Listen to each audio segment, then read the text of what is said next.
Hello বন্ধুরা, আপনাদের আবারও স্বাগত জানাই বর্মন বেঙ্গলি টিপস চ্যানেলের আরও একটি নতুন ভিডিওতে।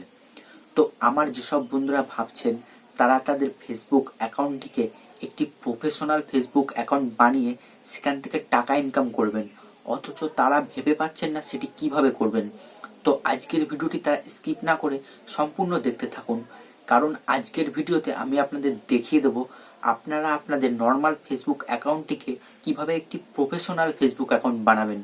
তো ভিডিওটি শুরু করার আগে বলবো, যেসব বন্ধুরা এখনো আমার চ্যানেলটিকে সাবস্ক্রাইব করেননি তারা আমার চ্যানেলটিকে সাবস্ক্রাইব করে দিন, আর যেসব বন্ধুরা আগে থেকে আমার চ্যানেলটিকে সাবস্ক্রাইব করে রেখেছেন তাদেরকে অনেক অনেক ধন্যবাদ। তো এবার আমরা সরাসরি চলে যাব আমাদের মোবাইলের স্ক্রিনে। তো বন্ধুরা, আমি আমার মোবাইলের স্ক্রিনটি ওপেন করে নিয়েছি। এবার সরাসরি ফেসবুক ওপেন করে নেব। তো ফেসবুক ওপেন করে নেওয়ার পর আমি আমার প্রোফাইলটি ওপেন করে নেব। তো এখানে আপনারা দেখতে পাচ্ছেন আমার ফেসবুক আইডিটি এখনো নর্মাল মোডে রয়েছে। তো সবার প্রথম আমাকে এটি প্রফেশনাল মোডটি অন করতে হবে। তো এর জন্য সবার প্রথম আমাকে যে থ্রি ডট অপশানটি ওপেন করে নিতে হবে। তারপরে এই যে টার্ন অন প্রফেশনাল মোড, এইটি আমি অন করে দেবো। অন করে দেওয়ার পর আমি আবার টার্ন অন করে দেবো। তো এখানে একটি লোডিং নিচ্ছে। তো আমার এটি কিন্তু হয়ে গেল। এবার আমি ব্যাক করে এবার দেখতে পাচ্ছেন এখানে ফলোয়ার ফলোয়িং দেখাচ্ছে। তো এর মানে এটি আমার প্রফেশনাল মোড হয়ে গেল। তো এবার আমাদের এই ফেসবুক প্রোফাইলে আগের মতন রিলস ভিডিও আপলোড করতে হবে।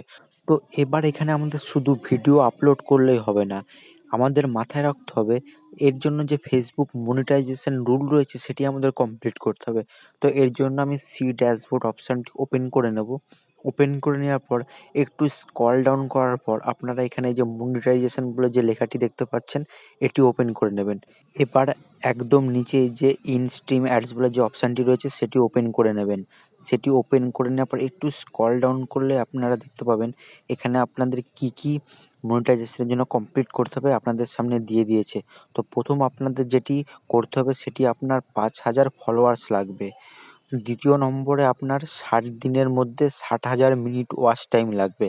আর ৩ নম্বরে আপনার ৩০ দিনের মধ্যে ৫টা ভিডিও আপলোড করতে হবে। তো আপনারা বুঝতেই পেরেছেন আপনাদের লাস্ট ৬০ দিনের মধ্যে ৬০,০০০ মিনিট ওয়াচ টাইম এবং ৫,০০০ ফলোয়ার্স অবশ্যই লাগবে। তো বন্ধুরা, আমি আশা করছি আপনারা সবাই ফেসবুক মনিটাইজেশন পলিসির ব্যাপারে পুরোটাই বুঝতে পেরে গেছেন। বন্ধুরা, আজকের ভিডিওটি এখানেই শেষ করছি। ভিডিওটি যদি ভালো লেগে থাকে তো অবশ্যই ভিডিওতে একটি লাইক করে দেবেন, চ্যানেলটিকে সাবস্ক্রাইব করে দেবেন। তো আবারও দেখা হবে নেক্সট কোনো ভিডিওতে। ধন্যবাদ বন্ধুরা।